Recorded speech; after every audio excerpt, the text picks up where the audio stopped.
Carlos Schickendantz, and I am greeting you from Santiago, Chile, joining this course on synodality organized by the Boston College. And without further ado, I will introduce myself to the topic that has been proposed to me, which is called Synodal Conversion and Reform of Structures. The first thing I want to share with you is that we are not going to share screen according to these instructions we have received, because this is going to be translated into different languages. The first thing I want to share with you is that structural reform has already appeared several times throughout this free course. As you have seen in the first module, this is the beginning of the third module when you saw in the first models of decision making, or in the second module, subjects, charisms, and ministries. There we have already seen much what a reform of structures is, how to live the diaconate today, how to organize the parish community, the presidency of the parish community, and the organization of community life. In other words, the whole course in its different module is full of ideas about aspects that we would call structural reform of the organization, etc. A second point is that the title of my contribution for you is Synodal Conversion and Structural Reform. And looking at the synodal process, here is the key to the title, and probably those who have organized this course had this idea. Here is the importance of the and. Synodal conversion, personal, spiritual, inner conversion, and reform of structures. The importance of combining these two aspects. We could even say up to these two dimensions, the most personal, individual, inner dimension, personal conversion, and reform, modifications in the different institutions of the Church, the different structures in the different organizational forms, in their different rules, codes of canon law. But as I say, the issue here is in the and, on one and the other, not one first and one after, but simultaneous, together. Personal conversion, conversion to an interior synodal process that involves the will, the freedom, the intelligence, the decision of each person in the Church, but at the same time, institutional reform. And my colleagues remember a lot of what they have written, and probably, if you follow the bibliography of these years in the synodal process, a very famous article by Yves Congar, an author that those of us who have studied ecclesiology on the subject of the Church respect very much. An article that he published in 1972 in the Concilium magazine number 73 of the Concilium magazine of 1972. And that is available in different languages, can be obtained in different languages, and which contains articles in big font size that are easy to read and with an uncomplicated language. And the title of it, in that issue dedicated to the reform of the Church of 1972, the reform of the Church, the title of Yves Congar, this French Dominican, the title was Renewal of the Spirit and Reform of the Institution. And Congar's concern of this very important author the concern of this very important author, probably one of the most important in the Second Vatican Council and the most important ecclesiology of the Catholic Church of the 20th century. Congar's concern was precisely this, that the call to personal conversion, to spiritual renewal, to renewal in the Spirit of Jesus and the Holy Spirit be accompanied by a reform of the practices, the institutions, the organizations in the life of the Church. And why? Because in this article, in which he analyzes precisely previous experiences in the history of the Church, he is a great historian, Congar, and he shows how attempts at reform in the past were ineffective because personal conversion lacked an organizational project, a project of institutional reform that would take shape at the different levels of the life of the Church. One of the most accomplished points for him is, as for many other authors, the so-called Gregorian reform of the 11th century, which combined these two factors as a mysticism. We would put it like this, and I am not getting into much detail. A mysticism is spirituality, but with deep doctrinal reforms of great impact in the life of the Church. So, this is the idea. We would say one of the fundamental ideas of the collaboration that I share with you is the importance of the renewal of the Spirit and the reform of the institutions simultaneously.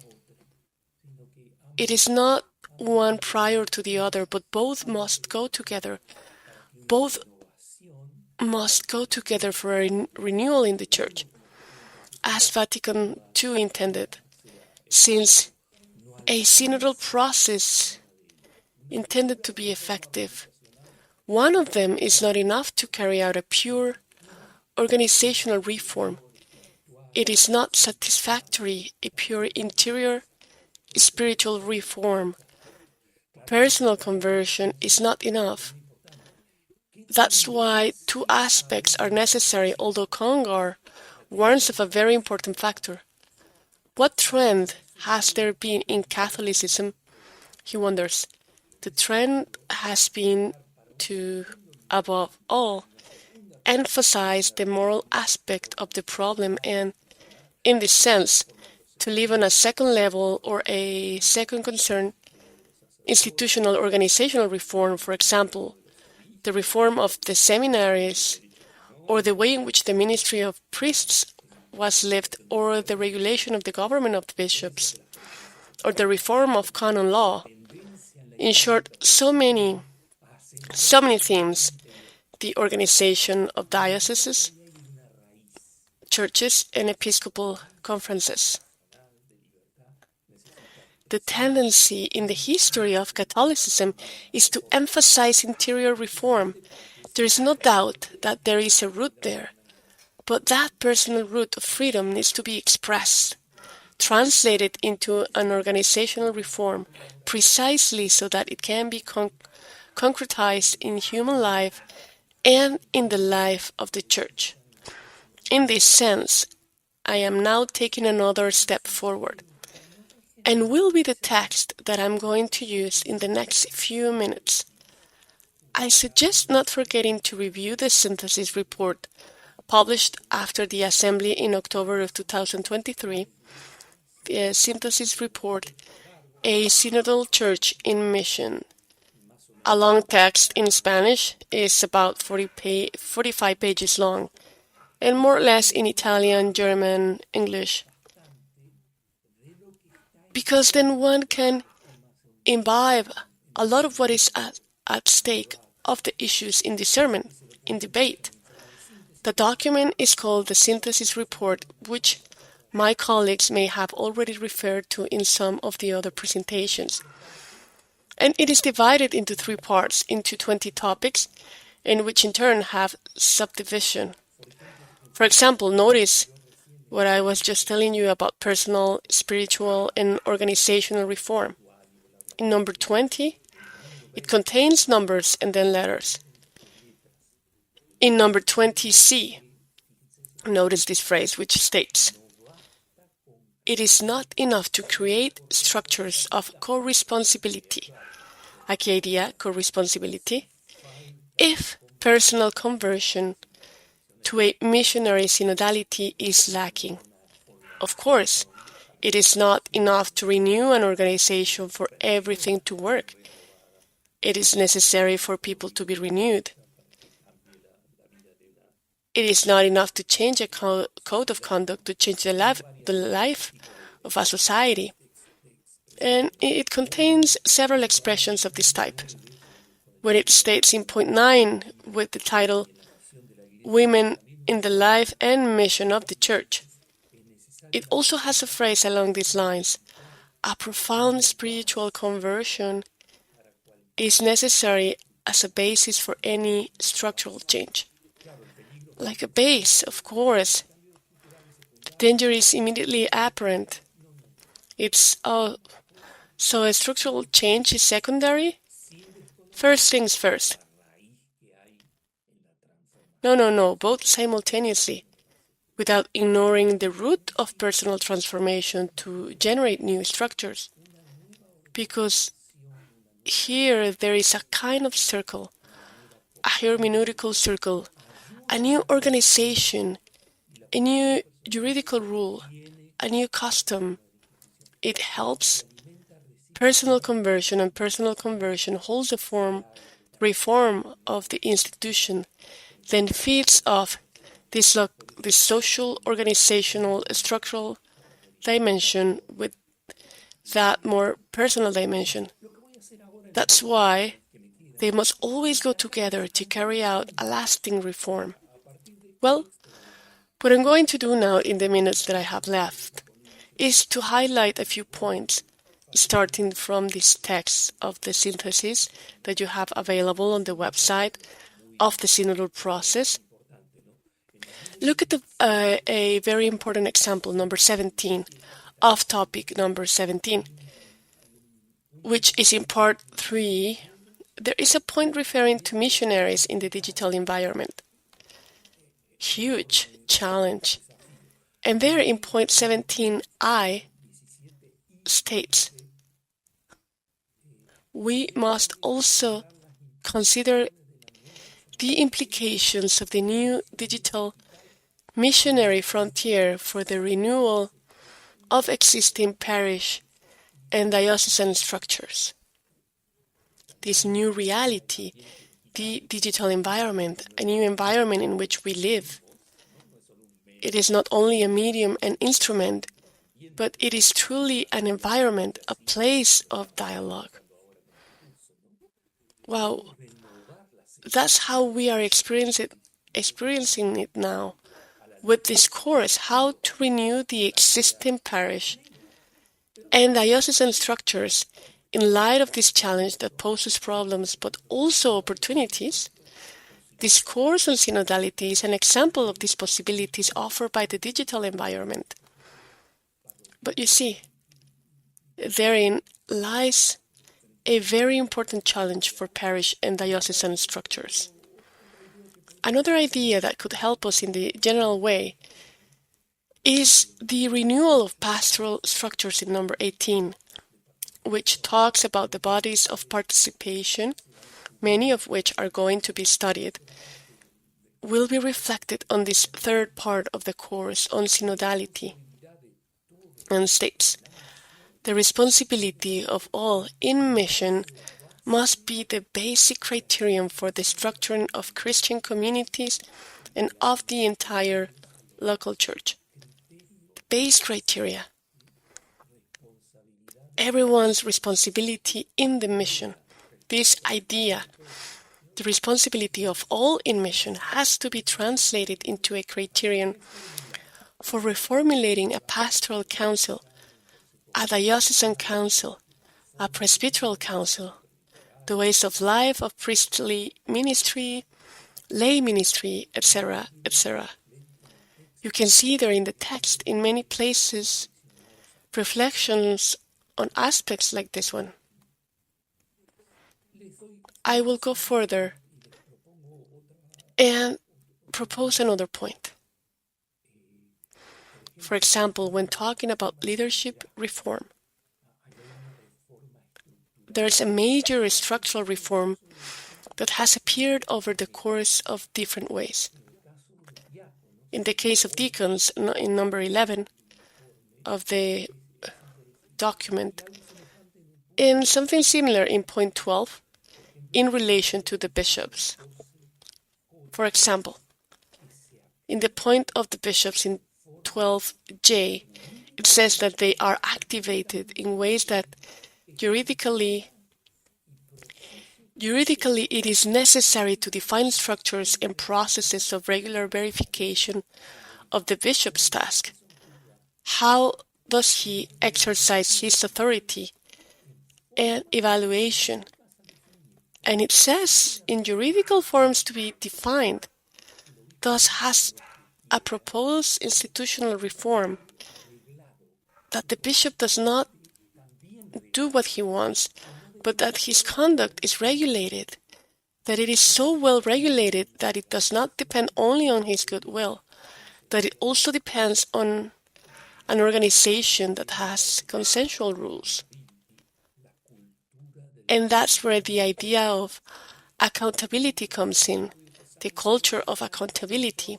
For example, that the diocesan bishop reports every year to his pastoral council on the economic situation of the diocese.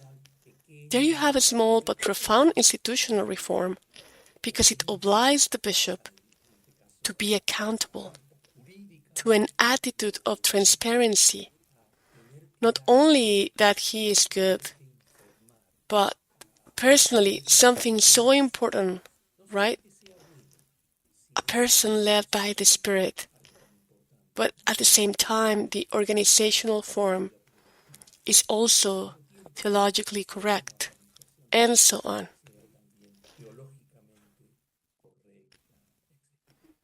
Another very interesting point in the report is point 10, item 10, which is dedicated to consecrated life, which has also been dealt with here in the course, but which I put here in relation to synodal conversion and personal synodal conversion and the reform of structures. In item B, in point 10b, the text, the synthesis report praises consecrated life and rightly says, throughout history, many times, life, consecrated religious life, male and female, has been the first to sense the changes of history and to accept the call of the Spirit of truth. We think of Saint Francis of Assisi, but there are so many other examples of men and women. But what the text also says, and because of its synodal practices of common discernment, of the election of authorities, and so look at what the text is saying, the synthesis report. Male and female religious life has a lot of experience in the history of the Church for synodal forms, for discernment, for the election of authorities, for mission planning. It is not that authoritarian styles are lacking. The text also says, there has always been in the history of the Church and exists today, but it is possible in the Benedictine tradition, in the Jesuit tradition, and in so many traditions of male and female religious life. And therein lies an important point. Because, for example, the election of the abbot or the election of the person who leads are often undemocratic forms. They are also synodal forms of selection to choose the elect, the one whom God has chosen.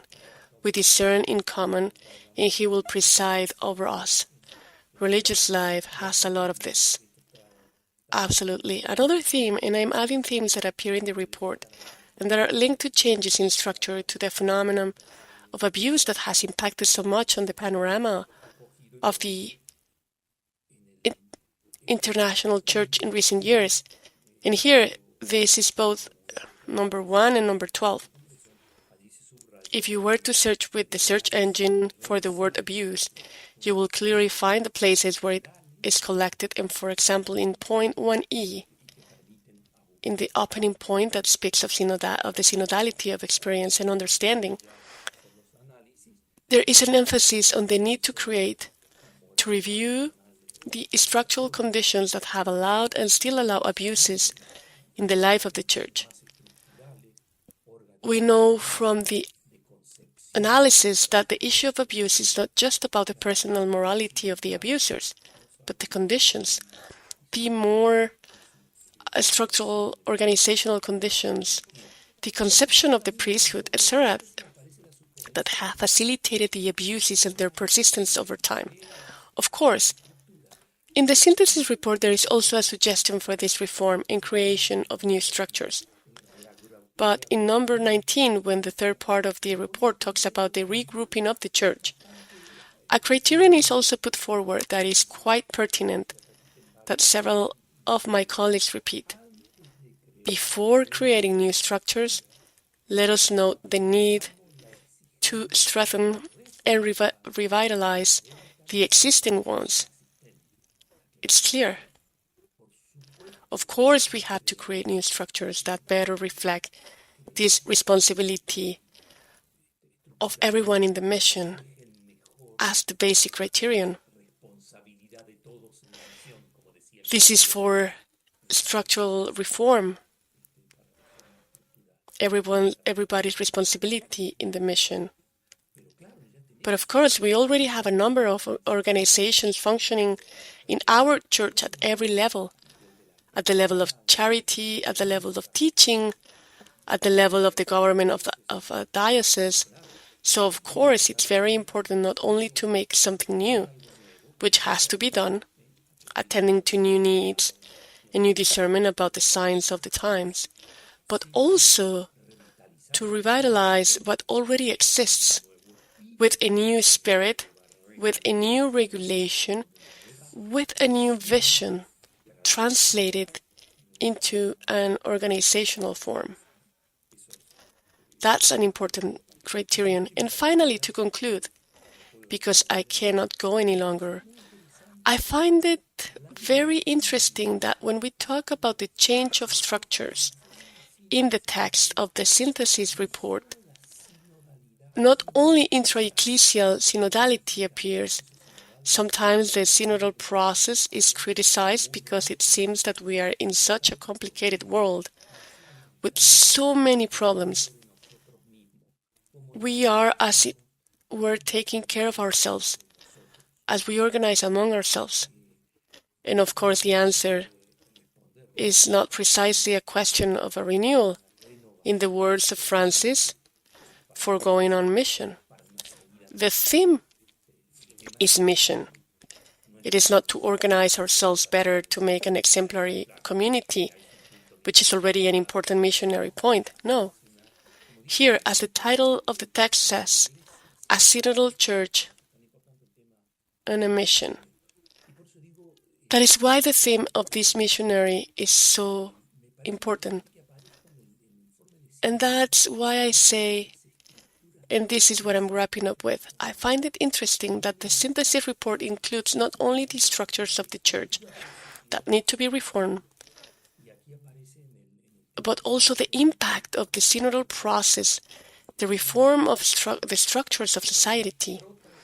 And here it appears in point 4, which is a very interesting point. The poor who are protagonists and not the objects of the Church's pastoral task, but protagonists of the Church's journey. And this highlights all that the Church can do from her various instances to penetrate its government, business, or the structures of society. In society, too, it is not enough to change people. It is not enough for the mechanisms of production, social forms, laws, etc. to change. And there it appears in the double direction. On the one hand, what the Church has to do to change, to collaborate in changing the structures of society for the benefit of the most disadvantaged.